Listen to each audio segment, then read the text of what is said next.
Æ, Kristína, spáin komin, nýtt lið, bæði fyrir þig og það Fjölnisliðið dálítið, það lítur aðeins öðruvísi út í ár en það lít í fyrra eða ekki? Fyrir utan útlending og MS Soldiers þá erum við með sama hóp. Já, Bætum við okkur 3 útlendingum og bætum við okkur 7 en að öðru leyti erum við með alla sömu leikmennina. Þannig að Stefáníu Ósk ekki fann til Hamars ekki minna mér? Jú, en hún spilaði, hún var alltaf komið með meiðslum sko, þannig að það erfitt. Ekkert mál.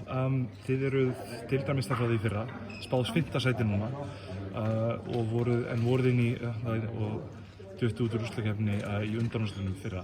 Hvað finnst þér spáin segja, hvað finnst þér hvernig líst þér á hvernig deildin lítur út fyrir fyrsta leik? Sko, ef ég var alveg hreinlega finnst mér það ekkert skrítið af því það er enginn búinn að sjá okkur spila. Við fórum til Litáen í æfingaferð, spiluðum þar 3 leiki, svo spiluðum við KR þegar degi eftir að ég fekk fyrsta útlendinginn minn til landsins, þannig að mér finnst ekkert skrítið að það veit enginn okkur og ætla að spá okkur 5. sæti. En við ætlum okkur hærra. Þú varst náttúrulega, kemur íringum upp í fyrra, varst síðan komin niður til Fjölnis. Hver er sagan það Maggi? Hvað fór á milli íringa og þínu, hvað kom fyrir? Ég held að það sé bara best geymt í Seljaskóla sko.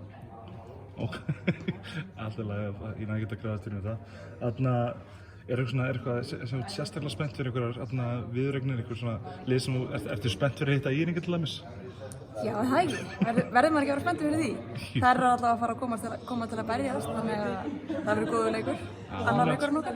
Já, svona baráttanum hvað að segja, austurhluta Reykjavíkur, eitthvað svoleiðis. Já, eitthvað þannig.